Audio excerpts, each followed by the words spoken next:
2023년 3월 2일 조금 놀라운 소식 하나가 일본에서 들려왔습니다. 우리나라 대표적인 K-POP 그룹 BTS의 팬인 40대 일본 여성이 사기를 당한 것이었죠. 주부였던 피해자는 BTS 관련 물품을 구입하고자 자주 도쿄 한인타운 시노쿠보에 방문했고 그곳에서 지아이돌 그룹 멤버를 만나게 됩니다.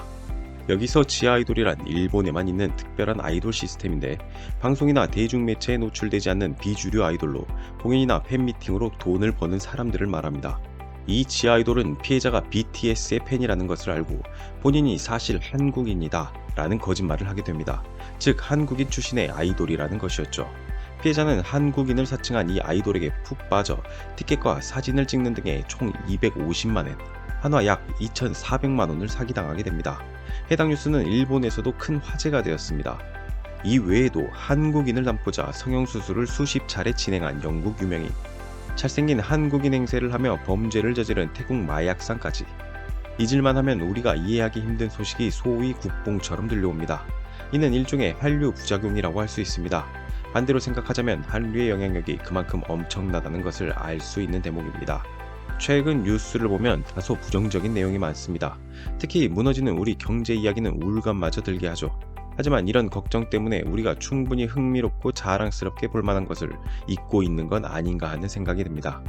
우리의 관심사에서 조금은 밀려난 한류, 혹자는 한철의 유행 같은 것이라며 깎아내리는 경우도 있지만 그들의 생각과 달리 한류는 점점 더 계속해서 맹렬하게 커지고 있습니다. 2023년 3월 10일 한국국제교류재단은 우리 외교부와 함께 2022 지구촌 한류 현황을 발간했습니다. 이에 따르면 2022년 12월 기준 전 세계 한류 동호인으로 등록된 팬 수는 무려 1억 7,800만 명에 달한다고 합니다. 대한민국 인구의 3배가 넘는 규모, 동호회가 아닌 일반 팬까지 합친다면 그 숫자는 가늠하기도 어렵습니다. 오늘은 세계 사회 현상이라고 불리는 한류 현황을 트루코리아가 알려드리고자 합니다.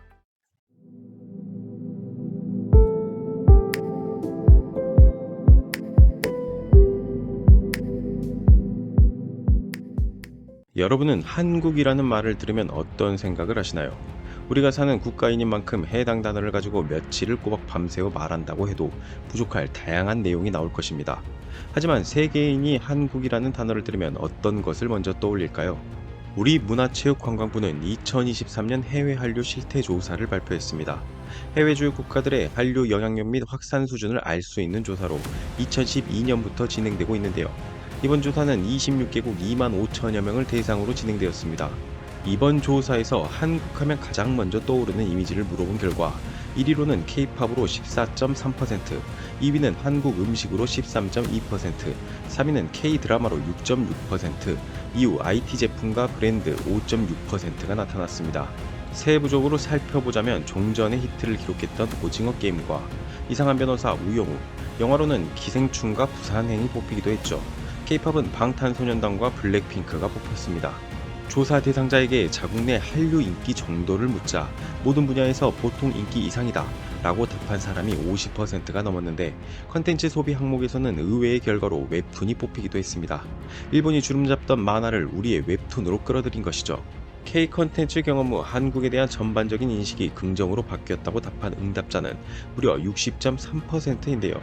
응답자의 57.1%는 K 컨텐츠가 한국산 제품과 서비스 구매 이용에 영향을 미치고 있다고 응답한 것을 보면 한류의 영향력이 향후 대한민국이라는 국가 이미지 및 경제 부분에서 큰 도움이 될 것을 알 수 있습니다.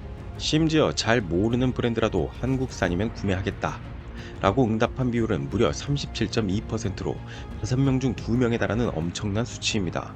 문화체육관광부는 K 컨텐츠로 높아진 국가 이미지는 식품, 화장품, 가전제품 등 연관 산업에도 긍정적인 영향을 미치는 것으로 나타났다고 의견을 밝혔습니다.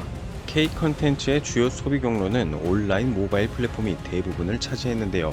2016년 조사에서는 40% 수준이었으나 해당 조사에서는 85%를 넘었습니다. 이는 중국이나 일본이 시대의 흐름을 제대로 따라가지 못하는 것과 확연하게 다른 모습을 보입니다.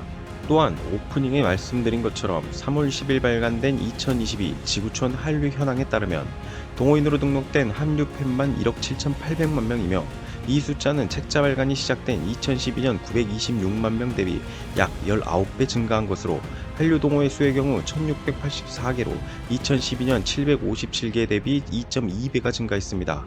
이는 한류 영향력이 지속적으로 성장하고 있음을 알 수 있게 합니다.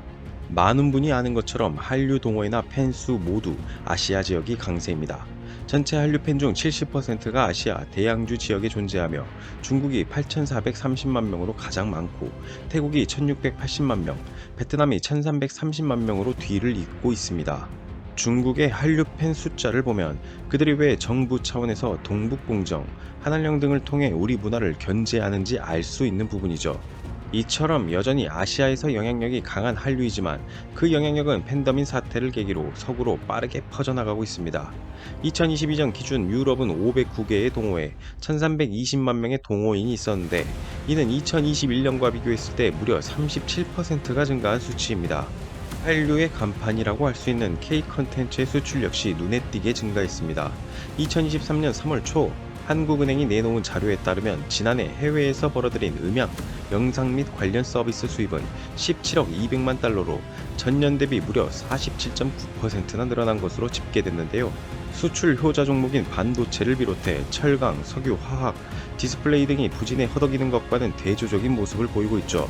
이는 관련 통계가 작성되기 시작한 지난 2006년 이후 최대치로 지난해 K 컨텐츠가 전 세계적으로 큰 인기를 누렸다는 사실을 입증하고 있는 것이라고 한국은행은 분석했습니다. 한류는 과연 어디까지 갈 수 있을까요? 한국국제문화교류진흥원은 한류 정점 아직 오지 않았다는 내용의 보고서를 내놓았습니다.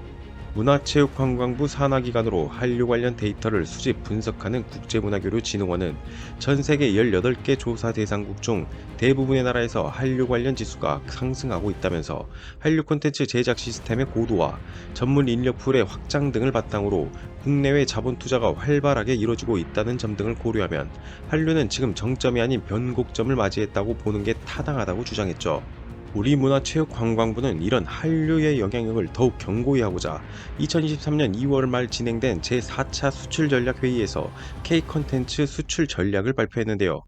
문체부는 K-컨텐츠의 해외 영토 확장, 컨텐츠 산업의 영역 확대, 이에 따른 연관 산업의 효과 확산 등 3E를 주요 전략으로 내세우며 중화권 및 일본에 집중돼 있는 수출 지역을 북미와 유럽, 중동 등으로 다변화하고 새롭게 주목받고 있는 웹툰 플랫폼과 온라인 동영상 서비스의 글로벌화 등을 통해 2021년 기준 124억 5천만 달러를 기록 중인 K-컨텐츠 수출액을 오는 2027년까지 250억 달러 수준으로 끌어올려 세계 컨텐츠 4대 강국으로 도약하겠다고 밝혔습니다.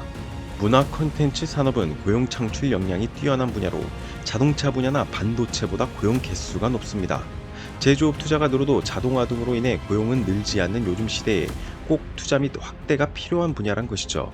이런 숫자로 드러나는 팩트를 보면 한류는 국뽕이 아닌 대한민국 핵심 먹거리 산업으로 생각하고 소중하게 보호해야 할 우리 자산이 분명합니다. 위쳐라고 하는 폴란드 국민 게임이 있습니다. 고작 게임이라고 생각할 수 있지만 폴란드 대통령이 타국으로 출장 갈 때 해당 게임을 선물로 가져간다는 말이 있을 정도이죠. 문화산업이란 언뜻 보기엔 사소하게 보여도 그 안을 들여다보면 국가 문화의 다양성과 깊이를 알 수 있게 합니다. 이 때문에 그 어떤 산업보다 지속적인 투자와 관심이 꾸준하게 필요한 분야이기도 하죠. 한류 역시 단순 이익이 아닌 국제정치 부분에서도 엄청난 이익을 가져다 줍니다. 이전 영상에서 다뤘던 것처럼 북한의 붕괴를 가져올 수도 있는 게 바로 문화의 힘이죠. 문화의 힘은 총탄이나 미사일보다 강하니까요. 이토록 힘든 대한민국 경제 상황에서 한류가 새로운 돌파구가 되길 바라며 또 전 세계인이 한국하면 떠올릴 수 있는 진정한 문화 강국으로 오랫동안 기억되었으면 합니다. 영상을 시청해주셔서 감사합니다. 구독과 좋아요는 영상을 만드는 데 큰 힘이 됩니다.